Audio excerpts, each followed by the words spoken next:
तो ये जो मंत्र है इसमें वो रहस्य छुपा हुआ है जो कि अमरत्व की तरफ आपको ले जा सकता है, या जिसको यूज़ करके जो अमर हुए होंगे उन्होंने इसको यूज़ किया होगा। यानी अब 7 नहीं है, तो मतलब 33 है। 33 आफ्टर दिस 7, अच्छा, तो 40 हो गए। और इन 40 के अलावा भी कुछ नाम जो हमको पता हैं कि वो अमर हैं। तो दोस्तों, स्वागत है आपका एक और मज़ेदार स्पिरिचुअल पॉडकास्ट में। आज हमारे साथ है विवेक शुक्ला जी।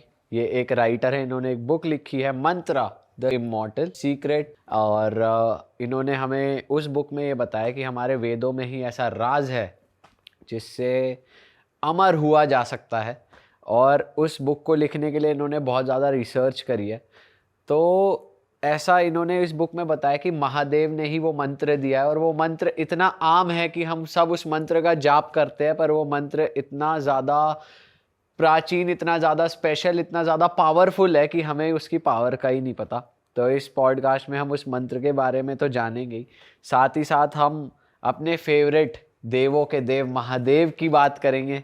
कुछ ऐसी बातें जो महादेव के बारे में हमें नहीं पता वो हम सर से जानेंगे। तो sir, welcome. Welcome sir. Thank you everybody. सबसे पहले तो मैं आप लोगों का धन्यवाद देना चाहूँगा कि सनातन संस्कृति के प्रचार के लिए जो आप लोग ये काम कर रहे हैं, ये डेफिनेटली साधुवाद का पात्र है। क्योंकि ये संस्कृति, इसमें कोई शक नहीं है कि सबसे प्राचीन संस्कृति, सबसे महान संस्कृति है। मगर बीच में मध्ययुगीन काल में ये संस्कृति काफ़ी, इससे जुड़ी हुई जो चीज़ें हैं या जुड़ी हुई जो विशेषताएं हैं वो काफ़ी हद तक लुप्त हो गई। और उसके पीछे भी कुछ लॉजिक है। मेन लॉजिक जो रहा इसके लुप्त होने का, वो रहा जो हमारे देश पर डिफरेंट इन्वेजन्स हुए आउटसाइडर्स के। स्टार्टिंग फ्रॉम, अगर आप चलें तो ईसा से 5वीं-6वीं शताब्दी पूर्व पर्शियन इन्वेजन से शुरुआत होती है। फिर अलेक्जेंडर आया, which is more popularly known कि अलेक्जेंडर ने इन्वेड किया। हालांकि उसका ज़्यादा फ़र्क नहीं पड़ा क्योंकि वो फ्रंटियर से ही वापस जाना पड़ा उसे। उसके बाद में फिर जो इन्वेजन हुआ वो हुणों का हुआ। हुण आए थे समुद्रगुप्त के टाइम पे, जो कि ईसा के 3री-4थी शताब्दी बाद के थे। But Samudragupta he was a great king, गुप्त वंश का, तो उन्होंने उनको पराजित करके तो संस्कृति पे ज़्यादा असर नहीं पड़ा। लेकिन उसके बाद जो डिक्लाइन शुरू हुआ, ख़ास तौर से जो फर्स्ट इस्लामिक इन्वेजन हुआ 7वीं-8वीं शताब्दी में मोहम्मद बिन कासिम का। उसके बाद फिर मंगोल आए, तुर्क आए, चंगेज़ खान, तैमूरलंग, देन मोहम्मद गौरी, मोहम्मद गज़नी। उसके बाद में फिर मुग़ल, उसके बाद फिर नादिर शाह, अहमद शाह अब्दाली, अंग्रेज़, वो हम सभी जानते हैं इस इतिहास के बारे में। तो ये जो मध्ययुगीन काल में जो हमारी जो पुरातन जो परंपरा थी विद्या अध्ययन करने की और शोध करने की, हर चीज़ पर शास्त्रार्थ करने की, वो पीछे चली गई, गौण हो गई वो। क्योंकि इन इन्वेजन्स के कारण में जनमानस, जो जनता थी, उनके लिए मेन इशू हो गया अपनी जान बचाना। तो विद्या अध्ययन या शास्त्रार्थ या दूसरे जो संस्कृति से रिलेटेड जो चीज़ें थी वो पीछे छूट गई। उस समय तो बस ये था कि जान है तो जहान है, किसी तरीके से ज़िंदा रहे तो आगे सब कुछ हो जाएगा। लेकिन इतने लंबे गैप के बाद अभी जो मैं देख रहा हूँ, पर्टिकुलरली आप जैसे चैनल और भी बहुत से लोग कर रहे हैं इस चीज़ पर काम, तो this is a kind of revival of Hindu संस्कृति। और बहुत जल्दी मुझे पूरा विश्वास है कि ये जो छोटे छोटे आप लोग, जो हम लोग इतने बड़े तो नहीं हैं कि सारा श्रेय खुद ही ले सकें, गिलहरी प्रयास कह सकते हैं, सभी लोग मिल कर जो छोटा मोटा काम कर रहे हैं वो इतने मास लेवल पे कर रहे हैं कि डेफिनेटली बहुत जल्दी हम वापस अपनी संस्कृति को उसी स्थान पर देखेंगे जो वो चंद्रगुप्त विक्रमादित्य के टाइम पे या राजा भोज के टाइम पे या दूसरे जो महान शासक हुए हैं उनके टाइम पे रही है। तो एक बार मैं फिर आप लोगों का साधुवाद करूंगा। एक अति उत्तम कार्य कर रहे हैं आप लोग, इसको काइंडली कंटिन्यू रखिए और बाकी जनमानस को भी अपनी संस्कृति से रूबरू कराते रहिए, परिचित कराते रहिए। बिल्कुल सर। तो बिना किसी देरी के शुरुआत करते हैं सर, महादेव के बारे में कुछ बताइए जो आम लोगों को नॉर्मल तौर पे पता हो पर गलत पता हो, या पता ही ना हो कुछ ऐसी बातें, अगर आप हमें बता सकते हैं। बिल्कुल। महादेव का आप भी इस बात को तो मानेंगे कि बिल्कुल डिफरेंट यूनिक कैरेक्टर है, एक अद्भुत व्यक्तित्व है जो कि और किसी देवता में आपको नहीं मिलेगा। बिल्कुल भोले भाले सीधे साधे भोलेनाथ कहलाते हैं। कोई उनकी किसी से डिमांड नहीं, कोई रिक्वायरमेंट नहीं, कोई एक्सपेक्टेशन नहीं। एक मृग चर्म पहनकर पहाड़ पे कैलाश पे भी रह लेते हैं, गली मोहल्ले में भी रह लेते हैं और शमशान में भी रह लेते हैं। उनका यानी कोई भी ऐसा उनका कोई कंपल्शन नहीं है कि मेरी पूजा अगर करनी है तो मैं प्रसन्न तभी होऊंगा जब आप 56 भोग चढ़ाओगे या कुछ विशिष्ट आरती करोगे या विशिष्ट कुछ करोगे। बेलपत्र चढ़ा दीजिए, प्रसन्न है। वो भी नहीं है तो केवल जल चढ़ा दीजिए, प्रसन्न है। और भोले तो इतने हैं कि भस्मासुर को वरदान दे दिया और फिर खुद बचते हुए भागे। पता होगा ना आपको, भस्मासुर को वरदान देके और खुद के अस्तित्व पे संकट आ गया, इतने भोले हैं। तो एक अद्भुत व्यक्तित्व है उनका। और आज की तारीख में भी अगर आप देखेंगे तो जनमानस जो है वो तुरंत से उनकी तरफ आकर्षित होता है, उनके प्रति भक्ति इमीडिएटली प्रकट होती है, क्योंकि लोग उनके व्यक्तित्व से बहुत जल्दी रिलेट कर पाते हैं। वो मनुष्यत्व के ज़्यादा नज़दीक नज़र आते हैं देवत्व से। सर कई लोग ऐसा भी कहते हैं कि ही वॉज द फर्स्ट योगी, वो पहले योगी रहे हैं, आदि योगी, हाँ, कहा तो जाता है। वैसे क्या है सच आपके हिसाब से? क्या कई लोग कहते हैं शिव बस एक एलिमेंट है, शिव एक तत्व है। कई लोग कहते हैं हम ही शिव हैं, शिव हम सब में, हम ही शिव हैं। तो और कई लोग कहते हैं शिव आज भी कैलाश पे तपस्या कर रहे हैं। तो सच है क्या शिव के बारे में? एक अच्छी चीज़ आपने याद दिलाई। जो शिव के प्रति शिव के साथ खासियत है बाकी देवताओं से अलग जो उन्हें बनाती है, कि किसी और देवता का पृथ्वी पे निवास स्थान पता है क्या आपको? किसी का नहीं है। विष्णु क्षीर सागर में रहते हैं, वो कहाँ है किसी को नहीं मालूम। ब्रह्मा ब्रह्मलोक में रहते हैं, कहाँ है नहीं मालूम। देवता स्वर्ग में रहते हैं, कहाँ है नहीं मालूम। असुर पाताल में रहते हैं, कहाँ है नहीं मालूम। शिव कहाँ रहते हैं? कैलाश पे, सबको मालूम है। तो ये जो प्रॉक्सिमिटी है उनकी, वो उनको एक अद्भुत बनाती है, अद्भुत व्यक्तित्व प्रदान करती है। और इस कारण से बहुत जल्दी लोग उनके साथ रिलेट कर पा, अरे यार ये तो अपने जैसे ही हैं। और शिव के बारे में, या बेसिकली ये हमारी सनातन संस्कृति की एक खासियत है कि हम हर चीज़ को, हर इंसिडेंस को, हर घटना को, हर व्यक्तित्व को कई तरह से हम उस पर बात कर सकते हैं, डिफरेंट लेवल्स पे बात कर सकते हैं। स्थूल स्तर पे हम बात करते हैं जब शिव की, तो शिव हमको एक मनुष्य के जैसे दिखते हैं, जो हमने खासियत अभी डिस्क्राइब की उनके हिसाब से भी। और इसमें ही हम और आगे कर चलेंगे तो मैं इस पे वापस आता हूँ। तो स्थूल स्तर पे तो ऐसा होता है, और जो सूक्ष्म स्तर पे जब हम शिव की बात करते हैं, तो जो आपने कहा बिल्कुल सही कहा, और लोग भी बिल्कुल सही कहते हैं कि हमारे अंदर शिव, हमारी संस्कृति में कंकर कंकर में शंकर कहा जाता है, and it is absolutely true. सूक्ष्म रूप में शिव जो हैं वो सृष्टि का आधार हैं।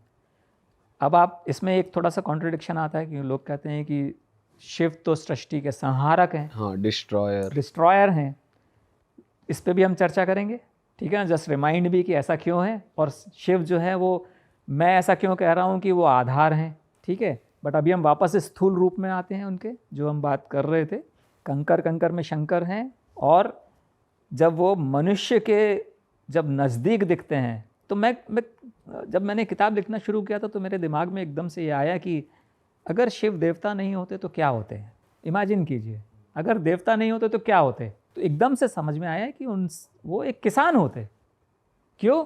क्योंकि उनसे जुड़ी हुई जितनी भी चीज़ें हैं सब खेती किसानी से जुड़ी हुई चीज़ें हैं। वो कैसे सर? वो ऐसे कि सबसे पहले हम लेते हैं सावन का महीना।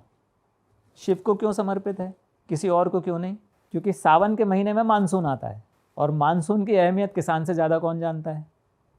ख़ास तौर से हम बात कर रहे हैं सतयुग की, त्रेता की, जब कोई बोरिंग वेल्स नहीं होते थे, you know. Monsoon used to be the main irrigation source. नदियों के अलावा जब मानसून नहीं है तब नदियाँ, तब नदियों पे आ जाते हैं। नदियों की अहमियत किसान से ज़्यादा कौन जानता है। जब मानसून नहीं है बाकी 8 महीने इरिगेशन कैसे होगा? नदियों से होता था। तो शिव क्या करते हैं? गंगा को कहाँ रखते हैं?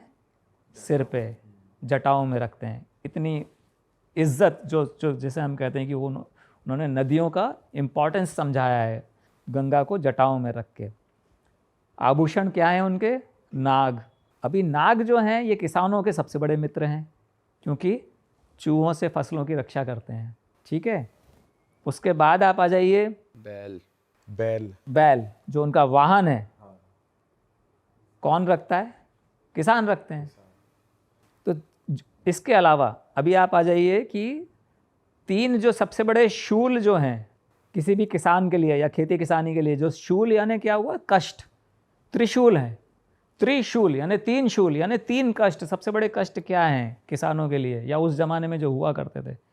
अतिवृष्टि यानी बाढ़, अल्पवृष्टि यानी सूखा कि मानसून नहीं है, अकाल पड़ गया, और तीसरा जो कीड़े मकोड़े, इंसेक्ट्स, टिड्डी दल। ये 3 सबसे बड़े शत्रु हैं, सबसे ज़्यादा जो किसानों को परेशान करते हैं। तो ये त्रिशूल से उन्होंने इंडिकेट किया और साथ में इनके सॉल्यूशन भी बताए। अल्पवृष्टि अगर है तो नदियां हैं, गंगा को धारण किया हुआ है। अतिवृष्टि अगर है, बाढ़, तो उसको कंट्रोल करने के लिए क्या किया है उन्होंने?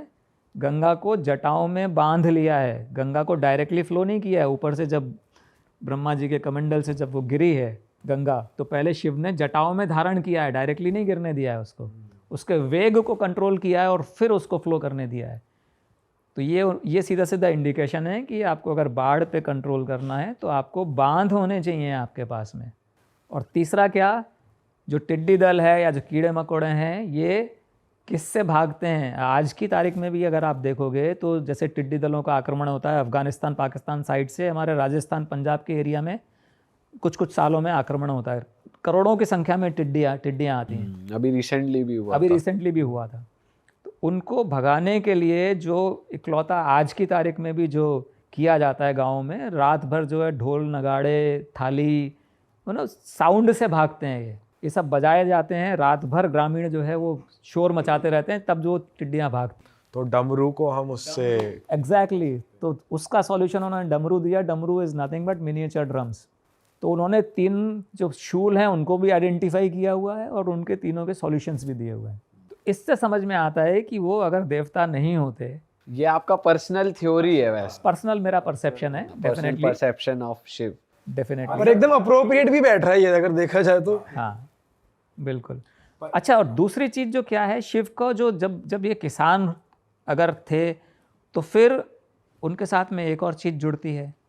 उनसे जुड़े हुए जितनी भी चीज़ें आप देखो तो वो सब इंडिकेट करते हैं मॉर्टेलिटी से इमॉर्टेलिटी की तरफ।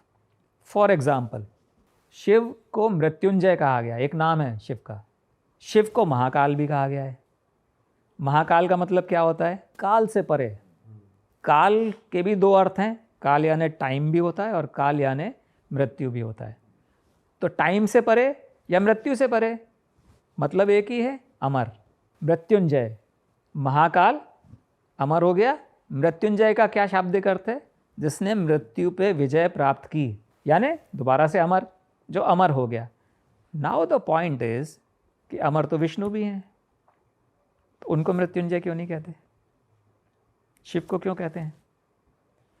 तो कहीं ऐसा तो नहीं, ये मेरा पर्सनल परसेप्शन है कि शिव वाकई में एक किसान थे जिन्होंने सीक्रेट टू इमॉर्टेलिटी खोजा, अमरत्व का रहस्य खोजा, अप्लाई किया अपने ऊपर, अपनी फैमिली के ऊपर, और फिर इस रहस्य को इस तरह से कोड किया कि ये फ्यूचर में भी लोगों को अवेलेबल रहे, लेकिन कुछ गिने चुने लोगों को जो कि इसको समझ सके, जिनका इतना आस्तिक होना चाहिए, इतना विश्वास होना चाहिए और इतनी उनकी IQ लेवल होना चाहिए कि उस कोडेड लैंग्वेज में जो सीक्रेट है उसको डिसिफर कर पाएँ। अभी मैंने ये क्यों कहा कि उनके सारी जर्नी जो है वो मॉर्टेलिटी से इमॉर्टेलिटी की तरफ। आप रुद्राभिषेक करते हैं, रुद्राभिषेक में क्या आइटम्स यूज़ करते हैं हम? दूध, दही, घी, शहद, गंगा जल। अब इन पे हम थोड़ा सा बात कर लेते हैं कि ये क्या है। उससे पहले हम ये समझते हैं कि इसका सीक्वेंस क्या है। दूध आप लेते हो, कच्चा दूध आप लेते हो, रखते हो, 4 घंटे में 6 घंटे में ख़राब हो जाता है, फट जाता है, ठीक है, अभी सर्दियाँ हैं तो शायद 1 आध घंटा एक्स्ट्रा हो जाए, बट गर्मियों में तो 4-6 घंटे से ज़्यादा नहीं चलता। जब आप उसको प्रोसेस करते हो, प्रोसेस इन द सेंस जब आप उसका दही जमा लेते हो तो वो 1 दिन चल जाता है, 2 दिन चल जाता है। जब आप उसको फर्दर प्रोसेस करते हो, उसमें से मठा निकलता है जो 4 दिन चल जाता है, 6 दिन चल जाता है, 7 दिन चल जाता है। मठे से निकलता है मक्खन जो कि 2 हफ्ते, 3 हफ्ते, 4 हफ्ते चल जाता है। और मक्खन से निकलता है घी, which is an immortal substance. जो शुद्ध गाय का जो शुद्ध देसी घी होता है, दैट इज़ इमॉर्टल, वो कभी खराब नहीं होता। लाइक शहद इज़ इमॉर्टल सब्सटेंस। हड़प्पा कालीन जार में शहद निकला है। हड़प्पा कालीन यानी 4000 BC, यानी आज से 6000 साल पहले। वो आज भी ईटेबल है। 6000 साल पुराना रखा हुआ शहद इमॉर्टल हुआ। 6000 साल में जब खराब नहीं हुआ तो अब क्या होगा? गंगा जल तीसरी चीज़ है इमॉर्टल सब्सटेंस। आप गोमुख से या गंगोत्री से जल लेकर आइए, उसको रखे रहिए, आप सालों रखे रहिए, उसमें कभी कीड़े नहीं पड़ेंगे। दूसरा कोई पानी आप रख लीजिए, आप 4 दिन के अंदर कीड़े पड़ जाएंगे उसमें। अब आते हैं हम रुद्राभिषेक पे कि रुद्राभिषेक में यही चीज़ें क्यों यूज़ होती हैं। आपने दूध से, दही से, घी, मक्खन से घी, ये जर्नी क्या है? मॉर्टेलिटी से इमॉर्टेलिटी की तरफ जर्नी है ये। वही घी दूध के अंदर था ना, उसी में से निकला ना, लेकिन दूध फिर भी फट जाता है। तो जब हम दूध से दही, दही से मक्खन, मक्खन से घी की तरफ बढ़ते हैं तो हम बेसिकली लॉन्जिविटी बढ़ा रहे हैं, उसका जीवन काल बढ़ा रहे हैं सब्सटेंस का। वही घी जो इमॉर्टल है वो दूध में भी है, दूध में ही है रादर, पहले भी था, फिर भी दूध फट जाता है। तो this is something analogous to our body and our soul. Soul immortal है, बॉडी मॉर्टल है। सोल अंदर है, बॉडी ख़त्म हो जाती है, सोल बचती है। तो बेसिकली जो हमारी संस्कृति में जो 4 जो हमारे पुरुषार्थ बताए गए हैं, धर्म, अर्थ, काम, मोक्ष। मोक्ष is your ultimate target in our culture. Ultimate target, वहाँ तक जाने का रास्ता क्या है? ऐसे ही है, प्रसंस्करण होते होते, प्रोसेसिंग होते होते वहाँ पहुँचते हैं, दूध से घी तक। अब मुझे बताइए कि ये सारी चीज़ें, यही एलिमेंट्स जो हैं रुद्राभिषेक में ही क्यों इस्तेमाल होते हैं? विष्णु की पूजा में क्यों नहीं होते? या ब्रह्मा की पूजा में क्यों नहीं होते? ब्रह्मा की वैसे पूजा ही बहुत कम होती है, एक ही जगह होती है, लेकिन जो भी होती है विष्णु जी की भी अवतारों में ही होती है। ऐसे वो नहीं होती कि विष्णु जी की ही मेनली पूजा हो रही है, ऐसा नहीं होता। जैसे राम जी की पूजा होती है, कृष्ण जी की होती है। किसी भी और अवतार की पूजा में या देवता की पूजा में ये सीक्वेंस नहीं देखने को मिलेगा आपको, जो कि रुद्राभिषेक में मिलेगा। What does it indicate? वही चीज़ जो हमने मृत्युंजय और महाकाल के बारे में बात किया, ये प्रोसेस, ये these are again indications of Shiva's journey from mortality to immortality. अब ये इमॉर्टेलिटी का रहस्य है, ये हमको उन चीज़ों से भी समझ में आता है या मालूम पड़ता है। हमने सुना है कि शिव ने पार्वती को अमरनाथ की गुफा में अमरता का रहस्य सुनाया था, ये तो आपने सुना होगा। वहाँ पर एक कबूतर का जोड़ा रहता था, उन्होंने सुन लिया, वो अमर हो गए। तो आज भी जब लोग बाग जाते हैं अमरनाथ यात्रा पे तो वो कबूतरों का जोड़ा मिलता है, ठीक है ना। यानी कोई रहस्य तो है। यही रहस्य शिव जी ने दूसरी बार, क्योंकि उस समय पार्वती जी की नींद लग गई थी, जब दोबारा से सुनाया तो वो रहस्य मत्स्येंद्र नाथ ने सुना, जो कि मानसरोवर झील के अंदर मछली के फॉर्म में थे, और वो सुनकर वो अमर हो गए, जिन्होंने आगे चलकर नाथ पंथ को एस्टैब्लिश किया। तो ये रहस्य है, ये तो समझ में आता है अलग अलग चीज़ों से, उसके इंडिकेशंस भी हैं। और ये इससे भी समझ में आता है कि जो जिससे इस किताब की शुरुआत होती है, वो एक श्लोक जो दिया हुआ है, जो पद्म पुराण में दिया हुआ है और मार्कंडेय ऋषि ने लिखा है, अश्वत्थामा बलिव्यासो हनुमानश्च विभीषण कृपा परशुरामश्च सप्ततै चिरजीविन। ये 7 जो हैं चिरजीवी हैं, 7 अमर लोग हैं। प्रश्न ये उठता है कि 7 ही क्यों हैं, 70 क्यों नहीं? इन 7 ने ऐसा क्या किया जो कोई और नहीं कर पाया? या कहीं ऐसा तो नहीं है कि ये मार्कंडेय पुराण में लिखा हुआ है 7? मार्कंडेय पुराण कब लिखा गया था? हज़ारों साल पहले। तो क्या बीच के हज़ारों साल में कोई 8वां, 9वां, 10वां कोई नहीं हुआ? प्रश्न उठता है ना, अपने एक जिज्ञासा उठती है कि यार ऐसा कुछ तो स्पेशल किया होगा उन्होंने, इन 7 ने। या तो स्पेशल पूजा की, स्पेशल हवन किया, स्पेशल डाइट ली, स्पेशल एक्सरसाइज की, कुछ ना कुछ तो किया। तो वो क्या है? नंबर 1। नंबर 2, वही चीज़ दूसरा कोई क्यों नहीं आया? 7 के बाद 70 क्यों नहीं हुए? तो जब इस पे जब बात होना शुरू हुआ, जब रिसर्च होना स्टार्ट हुआ तब समझ में आया कि ये जो पहला जो क्वेश्चन है कि इन्होंने क्या स्पेशल किया, ये है एक आयुर्वेदिक फार्मूला जो कि एक मंत्र में, और वो मंत्र है ऋग्वेद के 7वें मंडल के 4थे अध्याय में लिखा हुआ है। वशिष्ठ मुनि ने लिखा है वो। मैं उसको खुलासा नहीं करूँगा क्योंकि then it will be a spoiler for the book, क्योंकि उसका हमने उसमें क्वेश्चन ही जो ब्लर्ब है उसमें दिया हुआ है कि वो कौन सा प्राचीन मंत्र है जिसमें अमरत्व का रहस्य छुपा हुआ है। बट आप सर कर सकते हैं खुलासा वो प्लीज हमारी जनता को अब यहाँ से ऐसे मत भेजो कि वो डिसअपॉइंट हो जाए, आप कर दो खुलासा। मैं केवल वो आपकी किताब भी ले लेंगे, मैं पढ़ेंगे भी जरूर, बट हम चाहते हैं हमारे पॉडकास्ट के जरिए भी थोड़ा सा आप करें। अच्छा, मैं ये इंडिकेशन जरूर देता हूँ कि मंत्र जो शब्द है उसके कई अर्थ हैं। संस्कृत भाषा में एक ही शब्द के कई अर्थ होते हैं। तो अगर आप संस्कृत की डिक्शनरी भी उठाकर देखेंगे तो मंत्र का एक जो शाब्दिक अर्थ है वो है रहस्य, which I was also not knowing earlier, कि मंत्र का एक अर्थ रहस्य भी है। ठीक है, तो ये जो मंत्र है इसमें वो रहस्य छुपा हुआ है जो कि अमरत्व की तरफ आपको ले जा सकता है, या जिसको यूज़ करके जो अमर हुए होंगे उन्होंने इसको यूज़ किया होगा। उसके बाद जो दूसरा जो आंसर प्रश्न उठता है कि ऐसा क्या हुआ कि 7 के बाद में 8वां 10वां 7 क्यों, 70 क्यों नहीं, 700 क्यों नहीं? भाई जो सीक्रेट से 7 बने उससे 70 भी बन सकते हैं, 700 भी बन सकते हैं। तो फिर जब जो ख़ास तौर से मैं जिक्र करूँगा जो नाथ पंथ की जो किताबें हैं, जो गोरखनाथ ने लिखी हैं जैसे, या जिसकी पर्टिकुलरली मैं यहाँ बात कर रहा हूँ, स्वात्मा राम ने लिखी है हठ योग प्रदीपिका।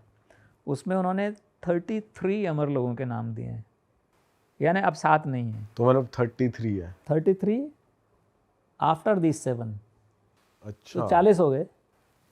और इन 40 के अलावा भी कुछ नाम जो हमको पता हैं कि वो अमर हैं। फॉर एग्जांपल मत्स्येंद्रनाथ, गोरखनाथ, महाअवतार बाबा जी महाराज, ये एवरीबडी नोज। महाअवतार बाबा जी महाराज तो अभी योगी कथामृत या ऑटोबायोग्राफी ऑफ योगी, वो बेस्ट सेलर पता नहीं कितने सालों से चल रही है, परमहंस योगानंद परमहंस जी की लिखी हुई। सब जानते हैं कि वो अमर हैं। न सिर्फ जानते हैं, कुछ लोग मिले हुए भी हैं, जिनमें से एक मेरे गुरु हैं जो कि महाअवतार बाबा जी महाराज से एक बार नहीं 2 बार मिले हैं। उनसे उन्होंने जो एडवांस्ड लेवल ऑफ योगा है वो महाअवतार बाबा जी महाराज ने पर्सनली उनके जहाँ रहते हैं वहाँ आकर उनको सिखाए।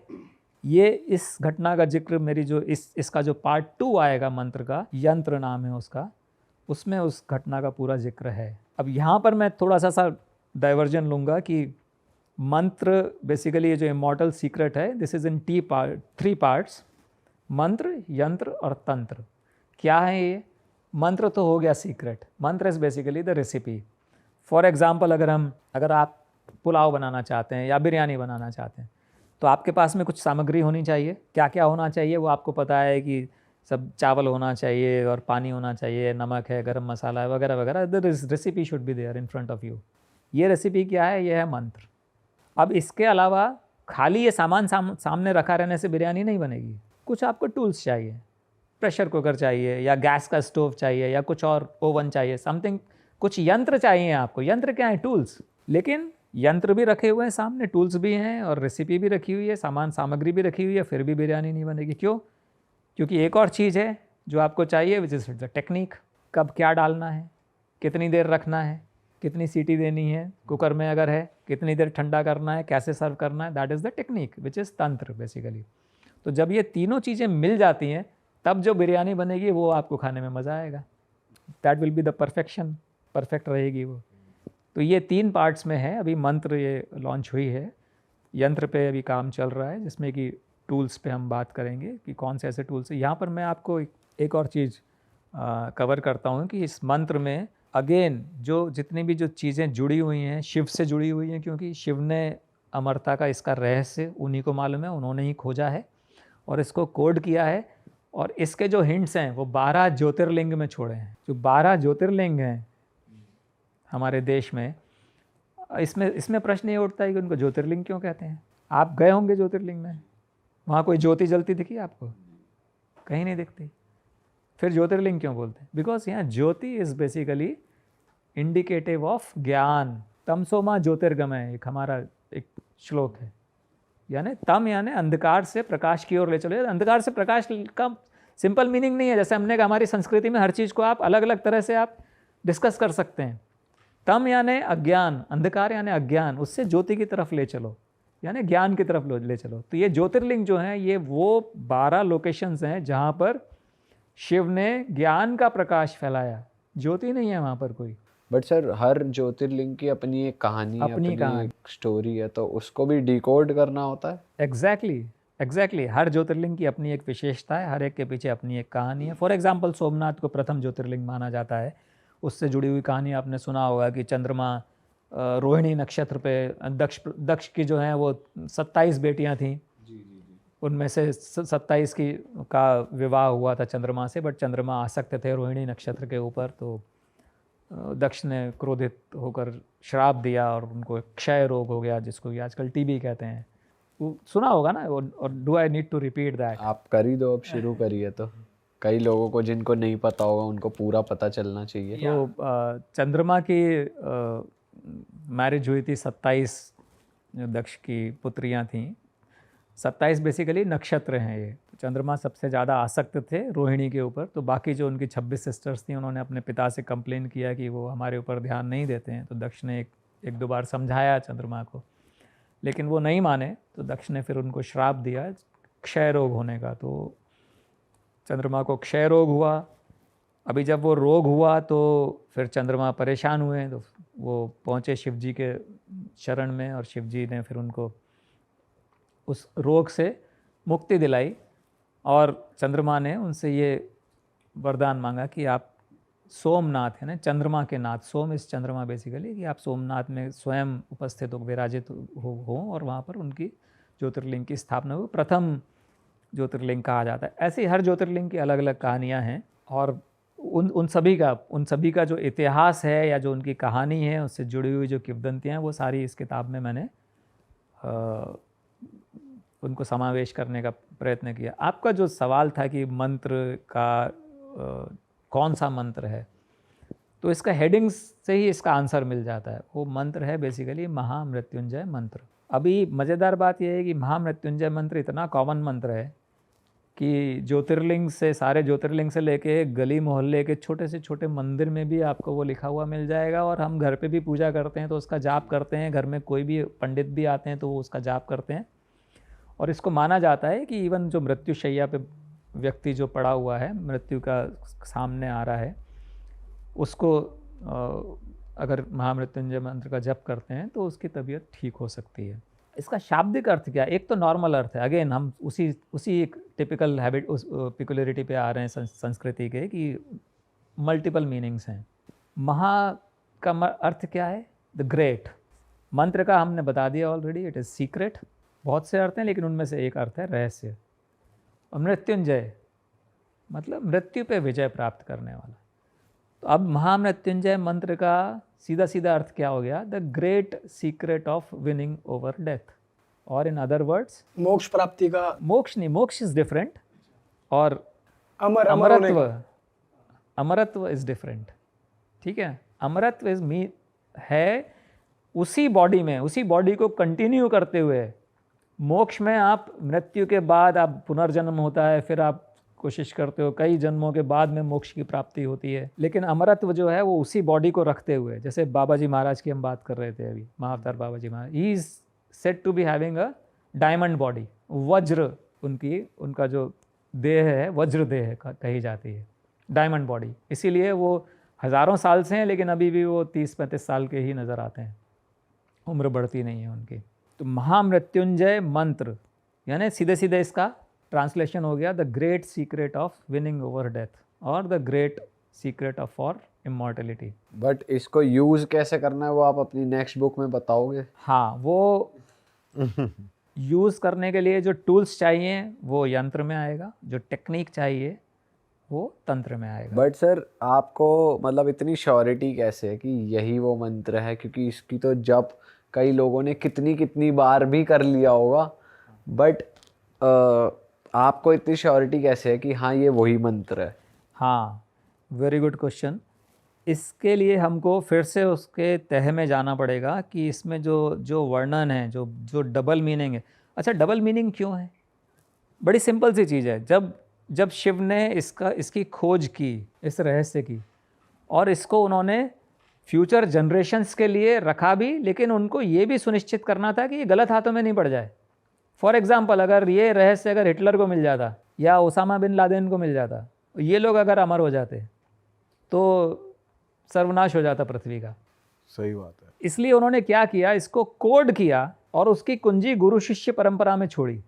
उसका जो कि पहले तो इसको समझना ही बहुत मुश्किल है, अगर समझ में आ भी जाए तो भी यूज़ तब तक नहीं कर पाओगे जब तक कि गुरु आपको उसकी की नहीं देगा फाइनली, डिजिटल की, कि आपको पता तो है सामने लॉक लगा हुआ है, लेकिन you don't know the code, the numbers. जब वो नंबर्स मिलेंगे तब वो लॉक ओपन होगा। तो इसका जो नॉर्मल जो प्रचलित अर्थ है इसका, ओम त्र्यंबकम यजामहे सुगंधिम पुष्टिवर्धनम उर्वारुकमिव वंदनान मृत्युर्मुक्षी यमामृतात्। ओम त्र्यंबकम यजामहे यानी हम उन तीन नेत्रों वाले यानी शिव, तीन नेत्रों वाले शिव की आराधना करते हैं। सुगंधिम पुष्टिवर्धन, जिनकी सुगंधि पूरे विश्व में फैली हुई है, पूरी सृष्टि में फैली हुई है। उर्वारुकमिव वंदनान मृत्युर्मुक्षी यमामृतात्। और उनसे हम ये प्रार्थना करते हैं कि मृत्यु के समक्ष हमारे देह से हमारी आत्मा इतनी आसानी से निकले, बिना कष्ट के निकले, जैसे कि एक खरबूजा या ककड़ी या खीरा, जो बेल में लगने वाले जो फल होते हैं, वो जिस तरह से जब पक जाते हैं तो साइलेंटली अलग हो जाते हैं, बिना कोई फस क्रिएट किए, पता भी नहीं चलता और वो अलग हो जाते हैं। ऐसे ही हमारी देह से हमारी आत्मा अमर हो, मुक्त हो, ये हम प्रेयर करते हैं तीन नेत्रों वाले शिव से। ये इसका प्रचलित अर्थ है। और ये अर्थ इसको इस तरह से कोड किया कि इस अर्थ को पढ़ के सुन के हम हज़ारों सालों से, हज़ारों करोड़ों लोग इसको जप कर रहे हैं, लेकिन किसी को सब यही मानते हैं कि ये प्रेयर है शिव के लिए। लेकिन इसको जब हम दूसरे अर्थ में जाते हैं, जब हम इसका शाब्दिक अर्थ लेते हैं, मैं एक दो एग्जाम्पल दूंगा, पूरा तो नहीं। त्र्यंबकम का अर्थ होता है शिव के तीन नाम, 3 सिनोनिम्स ऑफ शिव। अब अगर आप संस्कृत लैंग्वेज में देखेंगे तो शिव के जो 3 सिनोनिम्स हैं उनमें है एक शिलाजीत, दूसरा है पारा, तीसरा है धतूरा। ये आप देखिएगा डिक्शनरी में आपको नाम मिलेंगे ये। सुगंधिम पुष्टिवर्धनम, सुगंधी क्या है? आयुर्वेद में सुगंधी कहते हैं सल्फर को, ठीक है। अभी इंग्रेडिएंट्स आपको रेसिपी मिलनी स्टार्ट हो रही है। पुष्टिवर्धनम, पुष्टि क्या है? पावर, हुष्ट पुष्ट कहते हैं ना, हुष्ट पुष्ट है, बहुत पावरफुल है। पुष्टिवर्धनम, इंक्रीज करना, पावर जिसकी इंक्रीज की गई है। और केमिकल लैंग्वेज में उसको देखेंगे तो इट इज़ कंसंट्रेटेड। तो ये एलिमेंट्स हैं, इनको जब इनका जो रिएक्शन जो बनेगा आयुर्वेद के हिसाब से, वो जो जिस्ट बनेगा, that will provide you with longevity. अब प्रश्न आपका जो the wonderful question you asked कि आप श्योर कैसे हैं कि ये चारों पांचों चीज़ों को मिला के कुछ करने से, और वो हम आते हैं इस पे रिसर्च पे। आज की तारीख में जो साइंस जो रिसर्च कर रही है, और ये रिसर्च लॉन्जिविटी के ऊपर पूरे विश्व में 50 इंस्टीट्यूशंस में चल रही है। स्टैनफोर्ड यूनिवर्सिटी में चल रही है, हेब्रू यूनिवर्सिटी में चल रही है, मेलबोर्न यूनिवर्सिटी में चल रही है, टोक्यो यूनिवर्सिटी में, बहुत जगह रिसर्च चल रही है लॉन्जिविटी पे। अभी अमृत पे नहीं चल रही है, अमृत तो उनके लिए बहुत दूर की कौड़ी है। अभी उम्र बढ़ाने पे कि जो नॉर्मल एज है ह्यूमन बींग्स की, वो 70 से 80 हो जाए, 100 हो जाए, 125 हो जाए, 150 हो जाए, that will be a big achievement for the modern science. मज़ेदार बात यह है कि ये जो रिसर्च चल रही है, ये एक पर्टिकुलर वर्म पे चल रही है सभी जगह पे। सी एलिगन नाम है उस वर्म का। और उस पे ही क्यों चल रही है? क्योंकि उसका जीवन काल जो है वो 2 हफ्ते का होता है, रफली 14-15 दिन का। नंबर 2, उसका जो सेलुलर स्ट्रक्चर है वो ह्यूमन बींग से काफ़ी मिलता जुलता है। तीसरा, उसका डीएनए इज़ वेरी सिंपल। उसके साथ में आप फिडल आसानी से कर सकते हो, उसको मैनिपुलेट आसानी से कर सकते हो। तो ये 3 रीजन्स के कारण that is the perfect guinea pig जिसको हम कहते हैं, जिसके ऊपर ये एक्सपेरिमेंट्स चल रहे हैं। अब एक एग्जांपल लूँगा मैं केवल। जब इस सी एलिगन के ऊपर, ये रिसर्च पेपर में है, these are published papers available on Google, आप देख सकते हैं। सी एलिगन के ऊपर एक उसके माइटोकॉन्ड्रिया में जब एक पर्टिकुलर मॉलिक्यूल इंसर्ट किया गया तो उसका लाइफ स्पैन डबल हो गया, यानी 2 हफ्ते से 4 हफ्ते हो गया। और वो मॉलिक्यूल क्या था? हाइड्रोजन सल्फाइड, H2S गैस जो हम कहते हैं, जो हम प्रैक्टिकल्स करते हैं स्कूल्स में, जिसकी बड़ी तीखी गंध होती है, H2S। अभी आप हमने जो मंत्र में जो अवयव जो लिए, उसमें सल्फ़र है, उसमें बाकी चीज़ें हैं, उनका एक बाई प्रोडक्ट अगर आप केमिकल इक्वेशन बनाओगे तो H2S निकलेगा। तो क्या ये केवल एक कोइंसिडेंस कह सकते हैं? दूसरा एग्जांपल हम लेते हैं, उसी सी एलिगन पे कैनबिस के साथ में, कैनबिस क्या है? भांग, ठीक है ना, शिव। इसलिए मैं ये कह रहा हूँ कि ये सारी चीज़ें शिव से जुड़ी हुई हैं, तो हम घूम फिर कर वापस वहीं आते हैं, Shiva's journey from mortality to immortality. कि रहस्य किसने, जो आप कह रहे हो ना इतने कॉन्फिडेंट कैसे हो, रहस्य शिव ने ही, उनसे जुड़ी हुई सारी चीज़ें हैं यार। भांग का जब प्रयोग किया कैनबिस का, तो 35% उसका लाइफ इंक्रीज हो गया। छोटा मोटा नहीं, 1-2% तो एरर में चला जा सकता है। तो भांग है, धतूरा है, अब धतूरा यहाँ आ गया, और ये सारी पॉइजनस चीज़ें। एक और प्रश्न जो आप पहले भी पूछ रहे थे कि सारी पॉइजनस चीज़ें क्यों शिव से, इसी कारण से जुड़ी हुई हैं सारी पॉइजनस। कोई भी एलिमेंट होता कब है पॉइजनस? जब वो एक पर्टिकुलर क्वांटिटी से ज़्यादा लिया जाता है, देन इट बिकम्स टॉक्सिक। हर एलिमेंट की एक पर्टिकुलर वैल्यू होती है जहाँ तक वो एडवांटेजेस, या तो एडवांटेजेस रहेगा या फिर वो न्यूट्रल रहेगा, कोई असर नहीं करेगा। जब वो जैसे कहते हैं ना, अति सर्वत्र वर्जयेत, अति किसी भी चीज़ की होती है तो वो नुकसान करती है।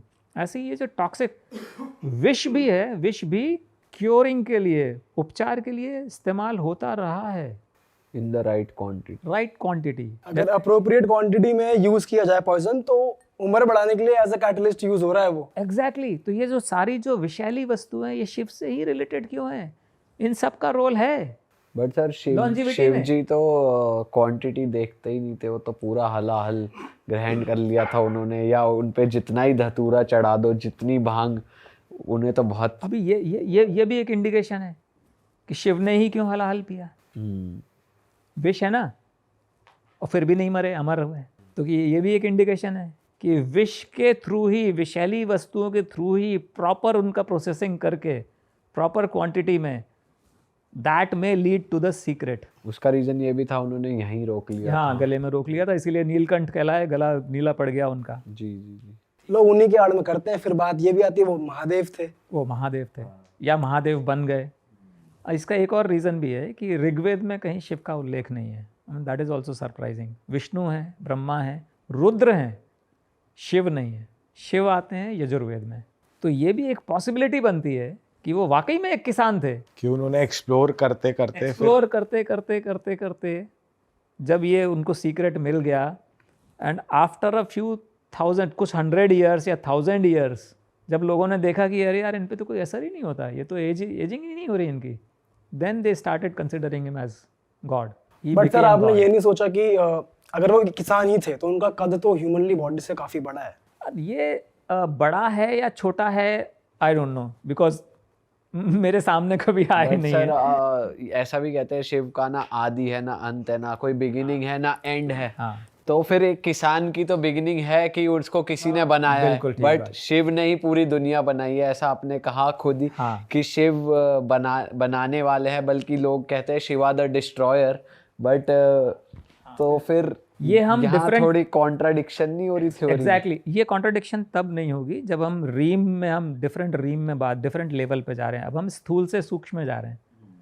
जब सूक्ष्म लेवल पे उसका विश्लेषण करते हैं तो सर थोड़ा आप एक्सप्लेन कर सकते हैं ऑडियंस को, सूक्ष्म क्या होता है, स्थूल क्या होता है? डिफरेंट लेवल हो गया बेसिकली। जैसे सूक्ष्म यानी physical form, physical is your स्थूल फॉर्म, और जो दूसरा फॉर्म है सूक्ष्म फॉर्म में, उसको शिव को ही अगर हम लें, या एनर्जी है, या वो सारी चीज़ें इंटैंजिबल चीज़ें हैं जिन पर हम मनन कर सकते हैं, चिंतन कर सकते हैं, लेकिन शायद हम उनको स्पर्श नहीं कर सकते।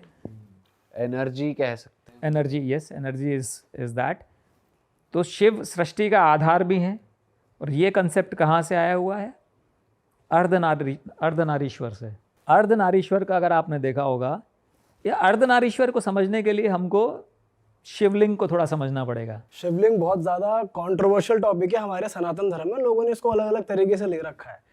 मैं आपका परसेप्शन जानना चाहता हूँ, आपको क्या लगता है?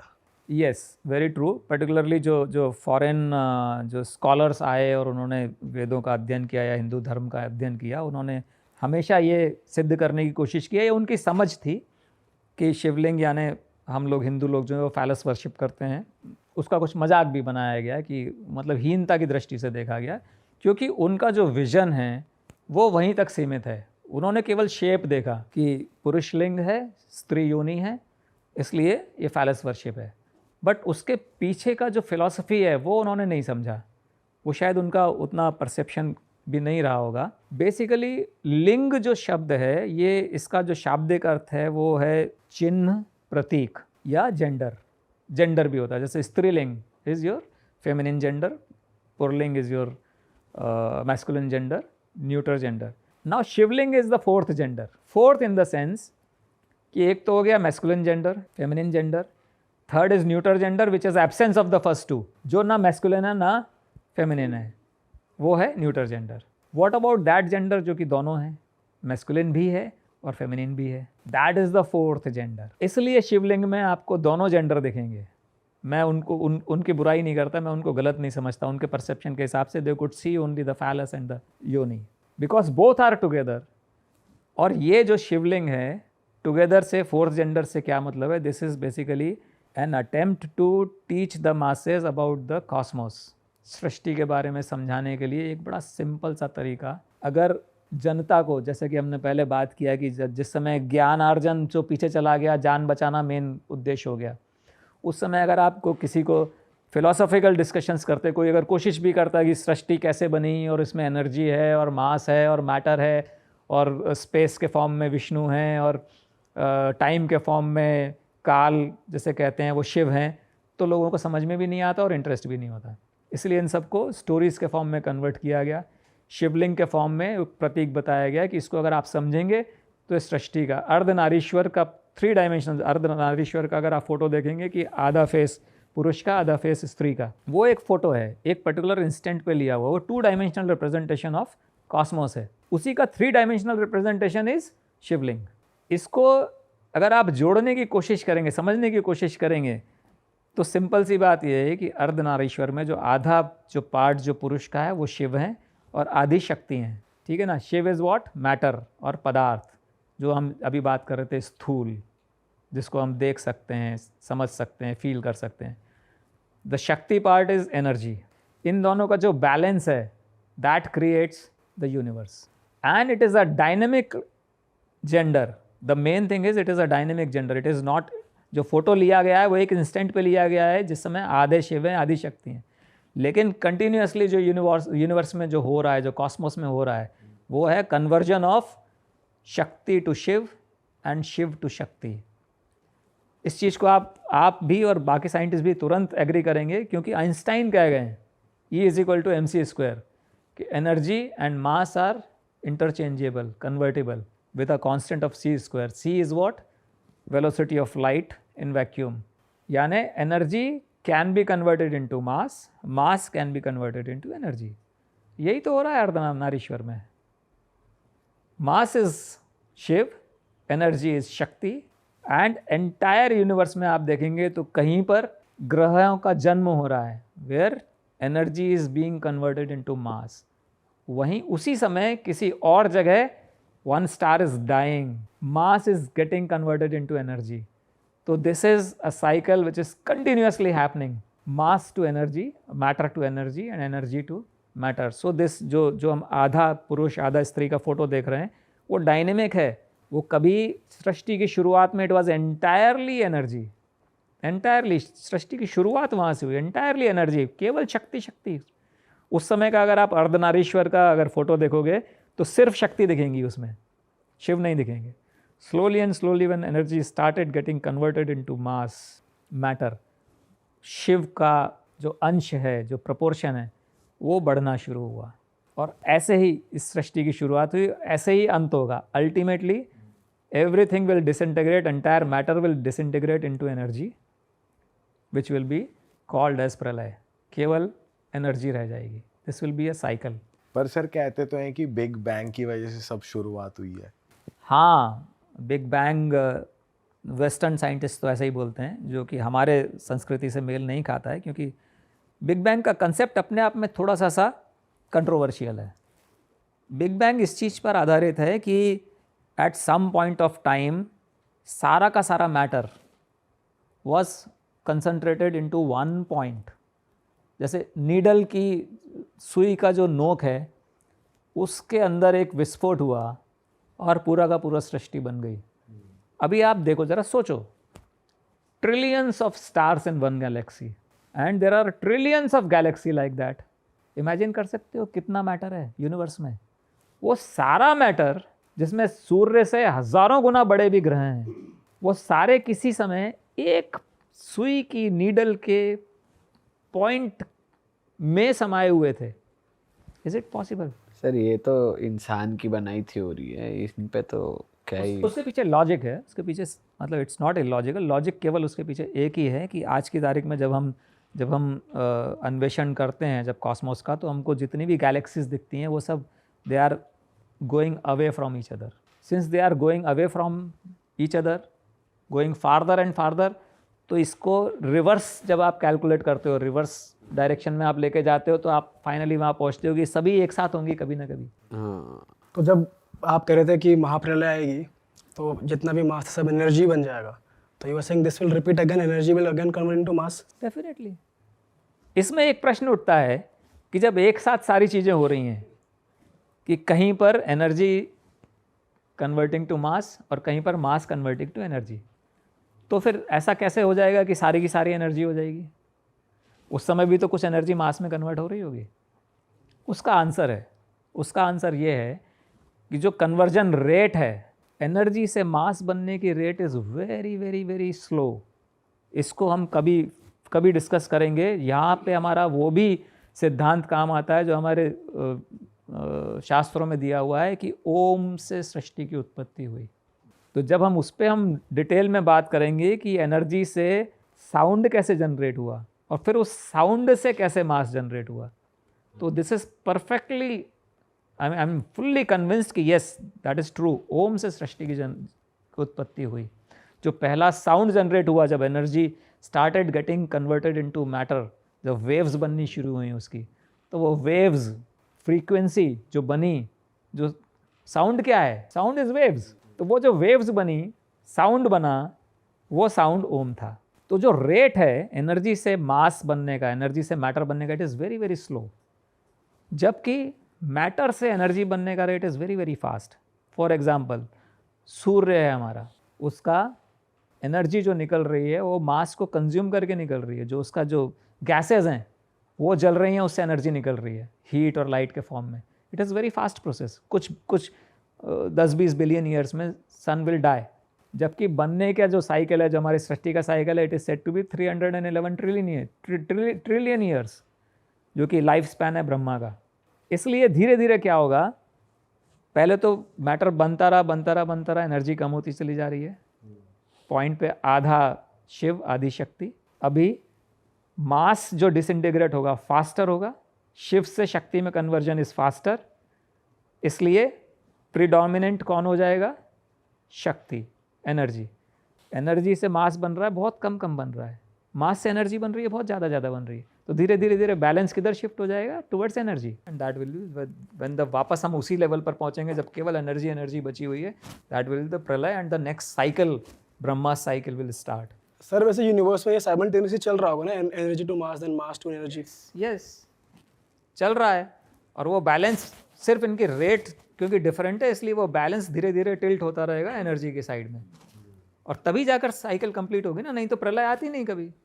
अगर मास खत्म नहीं होगा तो प्रलय नहीं होगी। सर शिव जी के तांडव की थोड़ी बात करते हैं। हाँ, शिव ये बहुत रुद्र भी हैं, तीसरी आंख भी खोल लेते हैं और तांडव करते हैं, तो उस साइड के बारे में कुछ बताइए। हाँ, ये I think we have come back to the same thing कि जो अद्भुत व्यक्तित्व है शिव का, जो कि अलग है दूसरे देवताओं से, कि शिव नृत्य भी करते हैं, और नृत्य भी इतना शानदार करते हैं कि नटराज कहलाते हैं। और जब तांडव करते हैं तो उससे इतनी एनर्जी निकलती है कि पूरी सृष्टि खतरे में पड़ जाती है। जो सबसे प्रचलित जो तांडव जो जो कहा जाता है, जो सुनने में आता है, वो तब उन्होंने जब किया जब सती ने सेल्फ इमोलेशन किया दक्ष प्रजापति के यज्ञ में शिव जी को नहीं बुलाया गया, तो सती फेल्ट सो बैड कि मेरे पति का अपमान हुआ है कि वो यज्ञशाला में कूद कर उन्होंने आत्मदाह कर लिया। तो वो उस समय उनके जो शरीर को लेकर जो शिव क्रोधित हुए हैं और उन्होंने जो तांडव करना स्टार्ट किया है, तो पूरी सृष्टि खतरे में पड़ गई। उसके बाद में फिर दैट एवरीबडी नोज़ कि विष्णु जी ने सुदर्शन चक्र का इस्तेमाल करके उनके शव को बॉडी को 51 पार्ट्स में डिवाइड कर दिया, और वो 51 पार्ट्स जहाँ जहाँ गिरे वहाँ पर शक्तिपीठ की स्थापना हो गई। तो 51 शक्तिपीठ अपने संस्कृति में होते हैं। बट ये जो कहानी है कि यज्ञ में नहीं बुलाने का से जो अपमान हुआ शिव का और उस कारण से Sati, this is actually not the entire story. ये स्टोरी का लास्ट पार्ट है केवल। इसके पहले जो हुआ था, जो things started building up much earlier, जो कि finally culminated into the self immolation of Sati. Sir एक बार इस स्टोरी की सोर्स भी आप बता दीजिए कि कहाँ आपने पढ़ी, सो दैट ऑडियंस को भी अगर पढ़नी हो, वेरीफाई करनी हो तो। करेक्ट। ये जो प्रसंग है ये मानस में दिया हुआ है, रामचरितमानस में तुलसीदास जी ने इस प्रसंग का उल्लेख किया है। और इसमें मानस एक्चुअली हैं तो बहुत सारी रामायण हैं, कई रामायण हैं। वाल्मीकि रामायण है, कंब रामायण है, राधेश्याम रामायण है, एक आधुनिक रामायण है, वो भी बड़ी इंटरेस्टिंग है राधेश्याम, उस पर कभी चर्चा करेंगे। तुलसी की मानस है। इन सब का बैकग्राउंड म्यूज़िक जिसे कहते हैं या फ्लेवर जिसे कहते हैं, वो सबका डिफरेंट है थोड़ा थोड़ा। और वो उस समय की, जिस समय वो लिखी गई, उस समय की काल और परिस्थितियों के हिसाब से वो चेंज है। तो मानस जिस समय लिखा गया उस समय भक्ति का पूरा पुट है उसमें, बैकग्राउंड म्यूज़िक भक्ति का है उसमें पूरी मानस में। हर श्लोक में, हर तीसरे श्लोक में, चौथे श्लोक में भक्ति आ जाती है। कंब रामायण में ऐसा नहीं है। कंब रामायण में जो बैकग्राउंड म्यूजिक है वो श्रृंगार का है। वाल्मीकि रामायण सिंपल है, नरेटिव है, ठीक है। डिफरेंसेस हैं उनमें आपस में, वो उनके जो लेखक की मनस्थिति और परिस्थितियों से भी काफ़ी कुछ फ़र्क पड़ता है। तो मानस में ये उल्लेख किया है, 50 जगह उल्लेख किया है तुलसीदास जी ने कि शिव राम के भक्त हैं और राम शिव के भक्त हैं, ठीक है। राम ने जब लंका पे चढ़ाई की तो सबसे पहले शिवलिंग की स्थापना की, रामेश्वरम में पूजा की, उसके बाद में ही उन्होंने युद्ध किया। सिमिलरली राम जो स्वयं विष्णु के अवतार हैं, उनके सबसे बड़े भक्त हैं हनुमान, जो कि शिव के अवतार हैं। तो राम के अवतार के भक्त शिव के अवतार।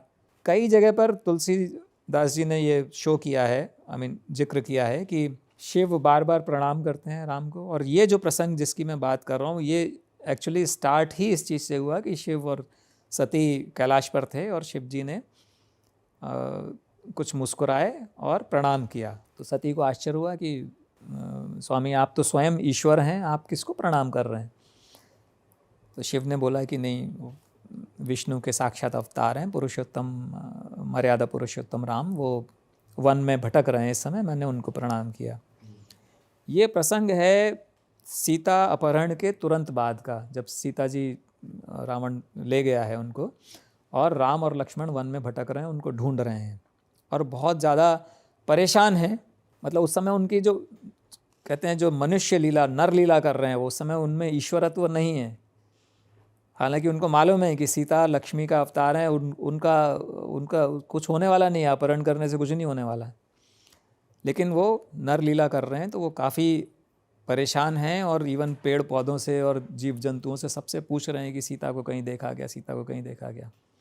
तो सती जब ये देखती हैं तो उन्हें बड़ा आश्चर्य होता है, उनके मन में एक संदेह उत्पन्न हो जाता है कि आप तो कह रहे थे कि विष्णु के अवतार हैं और ये तो इस तरह सामान्य पुरुषों की तरह बिहेव कर रहे हैं। एक तो विष्णु के अवतार हैं, लक्ष्मी की अवतार सीता को कोई राक्षस उठा के ले गया, तो कुछ समझ में नहीं आ रहा, कुछ संदेह उनके मन में हो गया कि पता नहीं। तो उन्होंने शिव जी से पूछा कि स्वामी अगर आप आज्ञा दें तो मैं छोटा सा इनका एक परीक्षा लेना चाहती हूँ। मुझे समाव मेरे को हजम नहीं हो रही ये बात, गले से नहीं उतर रही कि विष्णु के अवतार होकर इस तरह का इनका रिएक्शन होना चाहिए इस स्थिति में। तो शिव कुछ कहते नहीं है, मना ज़रूर करते हैं कि नहीं देवी ऐसा मत करिए आप, लेकिन उन्हें भी समझ में आ जाता है कि अब ये तो स्त्री हट है, उनके दिमाग में आ गया है, तो आज्ञा दे देते हैं। तो सती क्या करती हैं कि उसी वन में, उसी रास्ते पर जिस पे राम और लक्ष्मण आ रहे हैं, सीता का रूप धर के उस पे उनकी तरफ चलती हैं, ये सोच के कि जब सीता को देखेंगे सामने से आते हुए तो प्रसन्न हो जाएंगे, जो उनका जो अभी जो अवस्था है वो ठीक हो जाएगी। जब वो सामने से आती हैं तो राम रुक के उनको देखते हैं और फिर प्रणाम करते हैं उनको और कहते हैं कि माता, इस निर्जन वन में आप अकेली कैसे घूम रही हैं, महादेव कहाँ हैं? तो सती को एकदम झटका लगता है कि हाँ, झटका लगता है कि इन्होंने तो पहचान लिया, मैं तो सीता वेश में आई थी लेकिन इन्होंने पूछ लिया कि महादेव कहाँ हैं, इन्होंने पहचान लिया। तो वो थोड़ा सा हतप्रभ रह जाती हैं। फिर वो राइट साइड में जब मुड़ के देखती हैं तो उन्हें दिखता है कि राम, लक्ष्मण और सीता तीनों खड़े हुए हैं। तो उन्हें फिर आश्चर्य होता है। वो पीछे मुड़ के देखती हैं तो देखती हैं वहाँ भी राम, सीता, लक्ष्मण खड़े हुए हैं, लेफ्ट में भी खड़े हुए, जिधर देखती हैं वहाँ पर उनको राम, लक्ष्मण, सीता तीनों दिखते हैं। तब उनको एहसास हो जाता है कि शिव जो है वो सही कह रहे थे, ये वाकई में ईश्वर के अवतार हैं, विष्णु के अवतार हैं, और ये मेरे से बहुत बड़ी गलती हो गई कि मैंने एक तो स्वामी की आज्ञा नहीं मानी, उन्होंने मना किया था कि कोई उनका आप परीक्षा मत लीजिए, और गड़बड़ हो गई है। तो वापस जाती हैं और थोड़ा प्रायश्चित भी करती हैं, बुरा भी लगता है उनको। लेकिन फिर क्या होता है, शिव का जो उनके प्रति व्यवहार है वो थोड़ा बदल जाता है। क्यों बदल जाता है? क्योंकि शिव देखते हैं जब उनकी तरफ तो उन्हें अब वो जो कुछ क्षणों के लिए उन्होंने जो सीता का रूप धारण किया था वो दिखाई देता है सती के अंदर, और उन्हें लगता है कि सीता तो मेरी माता के समान है। तो अब सती पत्नी हैं और सीता माता हैं और दोनों एक ही देह में आ गई हैं, तो अब वो जो स्त्री पुरुष का या पति पत्नी का जो संबंध है वो तो अब नहीं हो सकता। इस कारण से कुछ समय बाद जब उनका व्यवहार बदलता है तो सती को भी समझ में आ जाता है कि अब व्यवहार बदल गया है इनका, अब मेरे साथ इनका जो प्रेम था वो कुछ हट गया है, वो एक अलग डायरेक्शन में चला गया, एक अलग फ्लेवर में चला गया है। तब उनको लगता है कि मेरे से पहले तो भूल हुई, मैंने आज्ञा का उल्लंघन किया, दूसरे अब ये कभी भी मुझे पत्नी रूप में स्वीकार नहीं करेंगे, इसलिए अब इस देह को रखने का कोई फ़ायदा नहीं है, कोई औचित्य नहीं है। अब मुझे अगर शिव को पति के रूप में पाना है तो मुझे ये देह छोड़ के नई देह लेकर दोबारा से इनसे विवाह करना पड़ेगा, तभी मैं इनकी पत्नी बन पाऊंगी। तो ये यहाँ से उनके मन में ऑलरेडी ये चीज़ भरी हुई थी, ये this has started building up in her mind. उनको समझ में आ गया था कि अब यही रास्ता है। उसी समय जो दक्ष ने जो यज्ञ किया, दक्ष बेसिकली जब प्रजापति उनको बनाया गया, Prajapati is a title basically, Prajapati बनाया गया तो जैसे कि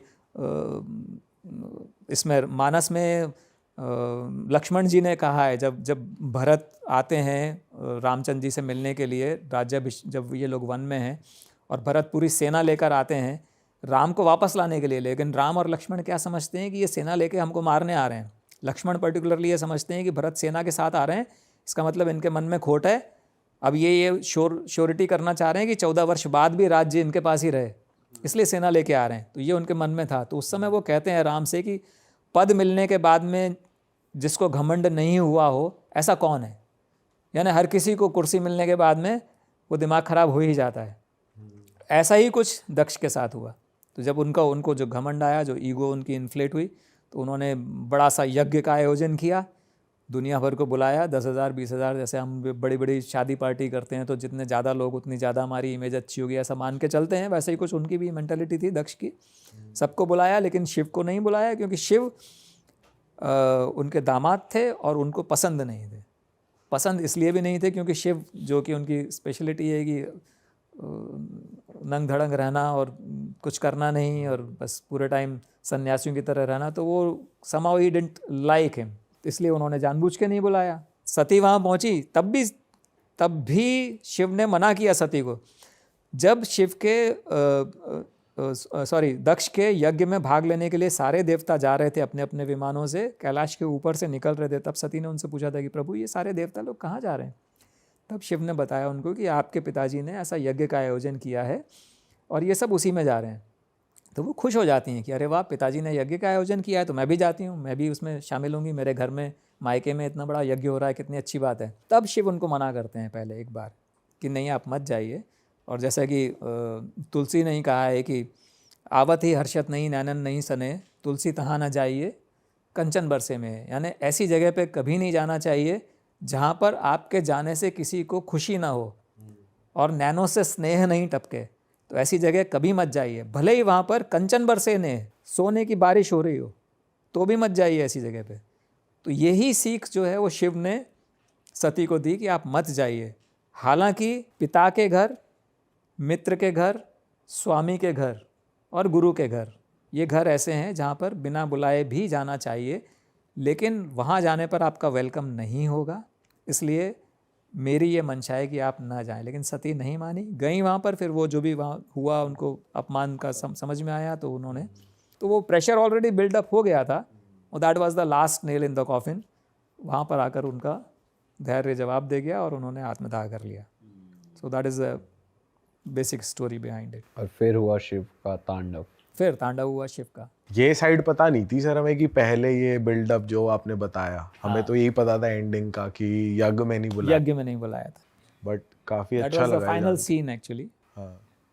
ब्यूटीफुल सर, मज़ा आ गया आपसे बात करके और आई एम श्योर ऑडियंस को भी इतना ज़्यादा मज़ा आया होगा। बट समय की पाबंदी रहती है दोस्तों हमें पॉडकास्ट में, क्योंकि बहुत सारे आप जैसे ही लोग हैं जो देख लेते हैं ड्यूरेशन और फिर सोचते हैं मैं रात को पॉडकास्ट देखूंगा, मैं बाद में देखूंगा, और वो बाद कभी आता ही नहीं। तो ड्यूरेशन हमें थोड़ी सी शॉर्ट रखनी पड़ती है। हालांकि अब हमारे पॉडकास्ट की भी ड्यूरेशन बढ़ती जा रही है क्योंकि बातें इतनी इंटरेस्टिंग होती जा रही हैं। पर इस पॉडकास्ट को यहीं ख़त्म करते हैं। अगर आपको इस पॉडकास्ट में मज़ा आया तो ज़रूर कमेंट करिए। पार्ट 2 के लिए हम सर के साथ एक और एपिसोड ज़रूर शूट करना चाहेंगे, क्योंकि सर ने कुछ ऐसे इंटरेस्टिंग टॉपिक्स बताए जो हम इसमें कवर नहीं कर पाए, कि हमारे पुराणों में, वेदों में एरोप्लेन का, विमानों का एक विद प्रूफ बताया गया है। तो वैसे टॉपिक्स को अगर आप चाहते हो कि हम एक्सप्लोर करें तो पार्ट 2 के लिए कमेंट करिए। और मैं जनता से कहता हूँ, अगर आप यहाँ तक आ चुके हो भाई, आप लोग बहुत लकी हो, क्योंकि जो हमने कपड़े पहने ना, आप भी ले सकते हो। उसका रास्ते में बताने वाला हूँ। वो ये है, हमारी वेबसाइट पे जाइए realitstore.com, डिस्क्रिप्शन में लिंक है। ये देखिए, प्रणाम, मैं हिंदू हूँ, स्पिरिचुअल, आई एम स्पिरिचुअल, और take life as it comes, ऐसी पॉजिटिव चीज़ें आप ले सकते हैं। और हम सर के लिए भी अपनी मर्चेंडाइज आपको गिफ्ट करना चाहते हैं। सर प्लीज़ आप उसे एक्सेप्ट करें। ये सर खास आपके लिए है। तो ये सर बड़ी कूल पैकिंग में हमारी मर्चेंडाइज है। अगर हमारे कस्टमर्स, हमारे व्यूअर्स मंगाते हैं तो उन्हें भी ऐसे ही बॉक्स में मिलेगी। सर मैं चाहता हूँ आप अनबॉक्स करके ज़रा ऑडियंस को भी दिखाएं कि इसमें है तो है क्या। वंडरफुल। क्योंकि हमें भी नहीं पता अभी। बॉक्सिंग ग्लव तो नहीं निकलेगा उसमें? ओह ग्रेट, वाह सर, वंडरफुल। तो ये इसमें मग है। मग आ गया पहले।